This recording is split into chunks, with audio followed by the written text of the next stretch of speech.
Orang yang kaki-kaki pergi travel, kalau ada niat nak pergi Batam, baik kau dengar ni elok-elok. Menginap di hotel bertaraf 4 bintang yang bangunannya sebiji macam kapal cruise ni, makan makanan yang sedap-sedap dekat restoran-restoran yang have macam ni, dan naik feri yang mewah, siap ada pramugari lagi. Untuk trip kali ni, saya Muhaimin Cik Asri akan pergi ke Batam dan ditemani Ayu untuk merakamkan perjalanan 3 hari 2 malam untuk package Batam Explore dari Gemilang Rasa Travel. Bermula di Terminal Feri Puteri Harbour di Iskandar Puteri, kami menaiki feri dari MV Puteri Anggreni untuk menuju ke Harbour Bay Batam. 1 jam 45 minit perjalanan kami menuju ke Harbour Bay. Sampai je di sana kami disambut baik oleh Ayu, iaitu wakil kami di Batam. Sepanjang 3 hari berada di Batam ni, kami akan bergerak menggunakan kereta yang dipandu oleh Ayu sendiri. Untuk itinerary pertama setelah sampai di Batam, kami dibawa untuk makan tengah hari dahulu di restoran sederhana yang terletak di sebelah terminal feri ni sahaja. Dihidangkan nasi padang dengan bermacam-macam jenis lauk. Rugi pula rasa kalau tak tambah nasi, sebab lauknya banyak sangat pilihan dan bermacam-macam jenis. Lauk belum habis, nasi dah licin dulu. Selesai je makan tengah hari, Ayu terus bawa kami menuju ke Masjid Sultan Mahmud Riyad Shah untuk menunaikan solat Zuhur, sekaligus kita tunaikan solat Jamak Asar. Masjid ni memang besar. Nanti kalau korang datang sini, jangan lupalah berselfie puas-puas, sebab dekat sini ada rekaan payung seakan-akan Masjid Nabawi dekat Madinah. Dah selesai solat dan merakamkan video dekat sini, Ayu terus bawa kami menuju ke Jambatan Barelang.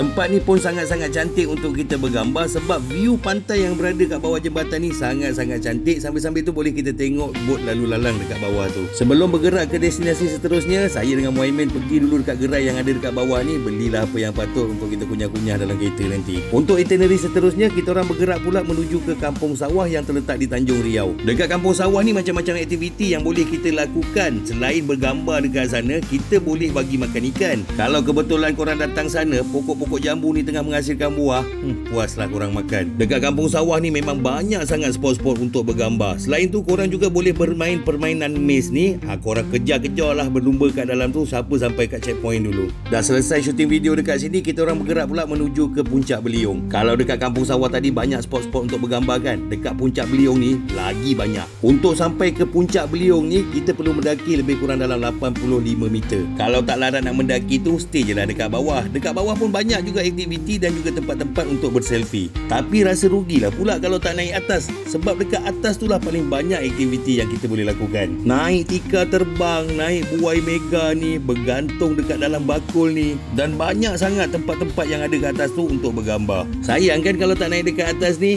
tapi tak apa, saya difahamkan mereka sedang buat lift untuk pengunjung-pengunjung yang tak larat nak mendaki, boleh naik lift daripada bawah sampai ke atas. Dah settle buat macam-macam aktiviti dekat atas Puncak Beliung ni, kita orang bergerak pula menuju ke gerai nelayan 2M di Kampung Tua Mentarau untuk makan malam. Restoran ni menghidangkan makanan masakan berasaskan seafood. Segala macam jenis seafood ada. Ketam masak ala-ala cili crab, sotong celup tepung, udang goreng kunyit, siput gonggong, kangkung belacan, dan yang paling best, asam pedas ikan dia. Seriously, asam pedas yang restoran ni hidangkan sumpah sedap. Waktu nak menuju ke sini tadi, kebetulan jalan tak jam, jadi kami sampai dekat sini awal. Tengah-tengah makan tu, dapat pula view sunset macam ni. Sambil-sambil tu boleh nampak bangunan-bangunan yang berada dekat Singapura. Dah selesai bergambar dengan view sunset ni, kita orang pun bergerak untuk menuju ke hotel. Untuk package Batam Explore ni, kita akan menginap di Hotel Pacific Palace. Hotel ni bertaraf 4 bintang. Bentuk bangunan hotel ni sebiji macam kapal cruise. Memang cantik. Dah nama pun hotel bertaraf 4 bintang, confirm lah bilik dia selesa badak. Badan pun dah letih, perut pun dah kenyang. Lepas mandi solat, kita orang pun bantai membuta.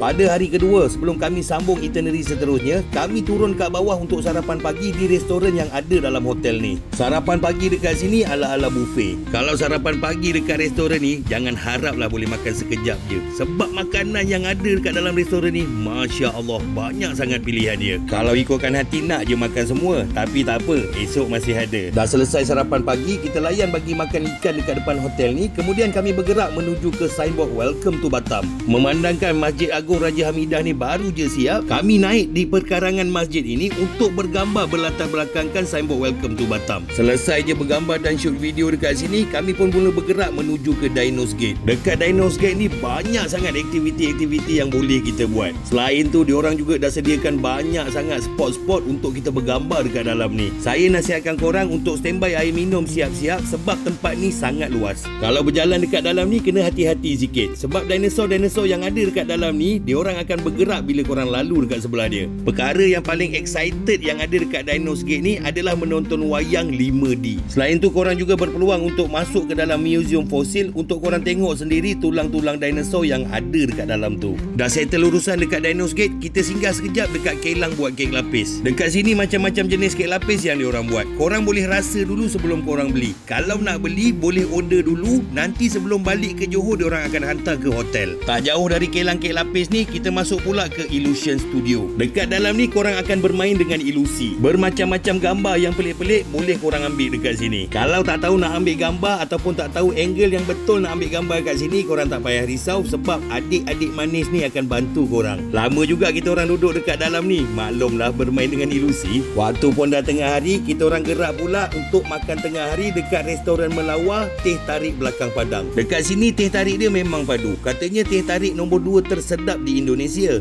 Makan tengah hari dekat sini, dia orang hidangkan masakan kampung resepi orang Melayu Batam. Korang tengoklah sendiri berapa banyak jenis lauk yang dia orang hidangkan. Seriously, makan dekat sini memang puas. Dah selesai makan tengah hari, kita singgah dulu dekat Masjid Cheng Ho untuk kita tunaikan solat Zuhur sekaligus buat solat jamak asar. Dah selesai menunaikan solat, kita pergi pula ke Fahrenheit Coffee Batam. Dekat sini seronok. Mereka akan berikan penerangan yang sangat terperinci berkenaan kopi jantan dan juga kopi betina, segala kebaikan berkenaan kopi dan bermacam-macam ilmu lagi berkenaan kopi. Sambil-sambil dengar mereka beri penerangan, kita pun minumlah kopi. Banyak juga ilmu baru tentang kopi yang kami belajar dekat sini. Selesai je minum kopi, kita orang pun bergerak menuju ke Nagoya untuk singgah ke Batavia oleh-oleh. Segala jenis macam oleh-oleh korang boleh dapatkan dekat sini. Dari segi makanan-makanan ringan, cendera hati sampai ke pakaian, semuanya ada dekat sini. Untuk itinerary seterusnya, kita orang bergerak pula menuju ke Grand Batam Mall. Dekat sini lagi puas. Kalau dekat Batavia oleh-oleh tadi barang tak cukup, dekat sini segala macam benda pun ada. Lama jugalah kita orang spend masa dekat sini sebab mall ni besar. Jenuh jugalah menapak dekat dalam mall ni. Perut belum sempat lapar lagi ni, tapi Ayu dah bawa kita orang pergi menuju ke restoran untuk makan malam. Makan malam dekat Ocean Restro ni lagilah padu. Ikan bakar berempah, udang goreng nestem, ketam masak cili crab, sotong celup tepung, tom yam, telur dadah, sayur-sayuran, buah-buahan, dan menu yang paling power dekat sini, ayam goreng bawang putih. Yang ni sumpah sedap. Kalau makan dekat sini, jangan lupa untuk order air kelapa jeruk. Air kelapa jeruk ni seriously syahdu gila. Alhamdulillah seharian ni puas makan. Belum sempat lapar dah kena makan lagi. Perut dah kenyang, kita orang pun gerak balik ke hotel. Badan dah penat. Selesai mandi solat bagai, kita orang pun bantai membuta. Hari ketiga adalah hari terakhir kita dekat sini. Sebelum turun sarapan pagi, kita orang decide untuk mandi kolam dulu. Dah puas berkubang dekat sini, kita orang naik semula ke bilik, kemas-kemas beg dan turun ke restoran untuk sarapan pagi. Selesai je sarapan pagi, kita orang pun check out dari hotel ni dan Ayu bawa kami terus menuju ke Nagoya Hill Mall. Jadual perjalanan feri untuk balik ke Johor nanti pada jam 1.45 petang. Jadi kita orang spend masa dulu kat sini sambil-sambil shopping, boleh kita mengetes sekejap dekat sini. Dah selesai beli apa yang patut dekat sini, Ayu bawa pula kita menuju ke terminal feri Harbour Bay. Kebetulan hari ini hari Jumaat dan salah sebuah mall yang ada dekat dalam Harbour Bay ni pula ada surau yang mengerjakan solat Jumaat. Jadi sempatlah kita orang tunaikan solat Jumaat sebelum bergerak balik ke Johor. Dah selesai urusan tiket bagai, kita orang pun gerak menuju ke Johor menaiki feri MV Puteri Anggreni. Feri ni pula bukannya biasa-biasa, siap ada pramugari lagi. Kalau dapat beli tiket seat VIP, makanan siap diorang hidangkan dekat dalam feri. Sambil makan sambil layan movie, tak terasa perjalanan menuju ke JB. Siapa yang nak melancong ke Batam dengan kami, korang cuma perlu spend di bawah RM1,300 untuk dapat sebiji macam dalam video ni. So kalau korang rasa nak pergi, hubungi je kami di Gemilang Rasa Travel, Umrah dan Haji.